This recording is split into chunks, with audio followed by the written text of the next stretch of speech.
जय हिंद साथियों। मैं धर्मेंद्र सिंह सिकरवार। मेरी तरफ से आप सभी को दीपावली की बहुत बहुत शुभकामनाएं। आपको और आपके परिवार वालों को दीपावली की बहुत बहुत शुभकामनाएं। आज मैं आपको बताऊंगा कोहलर का सूझ अथवा अंतर्दृष्टि का सिद्धांत। इसके बारे में आपको डिटेल में बताऊंगा और बहुत ही इसमें महत्वपूर्ण पॉइंट्स आपको बताऊंगा मैं। तो आप उस पॉइंट्स को याद करने के लिए या तो आप कॉपी एंड पेन पेंसिल लेकर बैठें या फिर आप इस वीडियो का स्क्रीनशॉट लेते जाएं, क्योंकि इससे क्वेश्चन बहुत अच्छे क्वेश्चंस एग्जाम में आते हैं।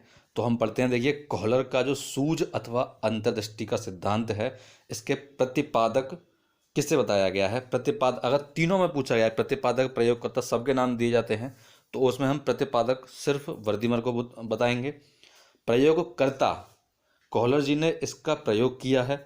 एंड नेक्स्ट है प्रयोग किया, किस पर की प्रयोग किया, वनमानस सुल्तान पर, जिसका नाम सुल्तान था। और सहयोगकर्ता जो टीम थी उसका नाम कोफका था। एंड प्रतिपादन वर्ष थी 1912। इसका जो नेक्स्ट है गेस्टाल्ट, इसे हम गेस्टाल्टवाद के नाम से भी जानते हैं। गेस्टाल्टवाद शब्द का मतलब क्या होता है, उसका अर्थ है समग्रता अथवा संपूर्ण। यानी कि यह जर्मन भाषा से लिया गया है। क्वेश्चन आता है कि किस भाषा शब्द का है, किस भाषा से लिया गया है, तो जर्मन भाषा से लिया गया है। मतलब होता है समग्रता अथवा संपूर्ण। इस सिद्धांत के प्रतिपादक को तीनों को बताया गया है। कोफका जो था, कोफका इनकी टीम का ग्रुप जो था, उसे कोफका बोला गया था। तो कोफका भी बोल सकते हैं, वर्दीमर भी बोल सकते हैं और कोहलर भी बोल सकते हैं। एग्जाम में किसी एक का नाम दिया जाएगा, याद रखना, नोट करते जाना साथ साथ में।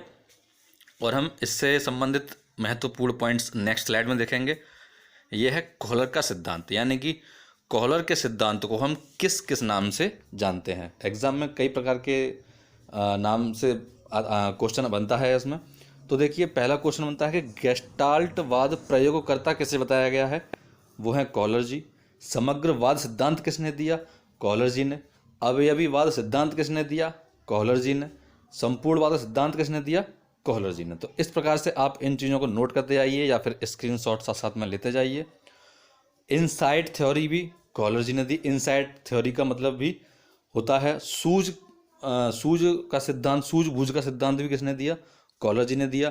अभी मैं आपको विद प्रैक्टिकल इस चीज़ को बताऊंगा वीडियो में, तो आप वीडियो में बने रहिए और इस चीज़ को ध्यान से नोट करते जाइए। तो जे नेक्स्ट हम इससे संबंधित जो और भी इम्पोर्टेंट पॉइंट्स हैं वो हम इससे नेक्स्ट स्लाइड में देखेंगे, जो कि इस तरीके से है कि गेस्टाल्टवाद का मतलब जो है, रियल जो अर्थ निकलता है इसका, वो ये है कि गेस्टाल्टवाद का अर्थ क्या होता है। इन्होंने जो बताया है उसमें बताया गया है कि जब तक किसी के सामने समस्या नहीं आती उसका कोई सॉल्यूशन नहीं निकल सकता। यानी कि समस्या है तो सॉल्यूशन है। आपके सामने कोई भी समस्या जब आएगी तो आप तभी सॉल्यूशन निकालोगे, या फिर आप जब तक कोई प्रश्न ना हो तो उसका आंसर हो नहीं सकता। इसी में बताया इन्होंने कि जब तक समस्या दिखाई नहीं पड़ती तब तक हल नहीं होगा। जैसे कि 50 किताबों का मूल्य एग्जाम्पल में दिया है। मैं आपसे पूछूं कि 50 किताबों का मूल्य क्या होगा, तो आप नहीं बता सकते तब तक कि आपको एक बुक का नहीं पता होगा। और कोहलर ने जो 6 चिंपैंजी पर इसका प्रयोग किया था टोटल का, जिसमें से एक का नाम सुल्तान था।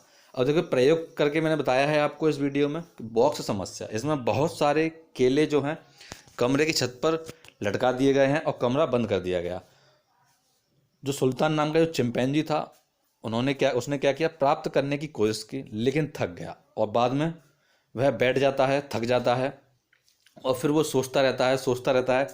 फिर उसने क्या किया कि वो सारे जो बॉक्सेस हैं उन सबको एक जगह पर एक के ऊपर एक रखा है और उसके ऊपर चढ़ के उसने केलों को प्राप्त किया है। तो हम इसे कहते हैं सूझबूझ का सिद्धांत, यानी कि उसने यहाँ पर अपनी सूझता को दिखाया। तो यहाँ पर इसका सही यूज किया गया है। चिंपैंजी जो है उसका नाम सुल्तान था, जो कि वो भूखा था। तो इस तरीके से हम आप विद एग्जाम्पल हम यहाँ पर समझ चुके हैं इस चीज़ को। यानी कि जब तक आपके सामने कोई समस्या है तो आपकी सूझबूझ तभी वर्क करेगी जब आपके सामने कोई समस्या आपको दिखाई देती है। यदि कि बिना किसी क्वेश्चन के मैं आपसे बोलूं कि अपना सूझबूझ दिखाइए, तो किस चीज़ में दिखाओगे। मतलब यह है कि आपको उसके लिए क्वेश्चन लेना पड़ेगा, समस्या लेनी पड़ेगी, तभी आप सूझबूझ का यूज़ कर सकते हैं। इससे संबंधित नेक्स्ट एक एग्जाम्पल और देखते हैं, बहुत ही अच्छा एग्जाम्पल।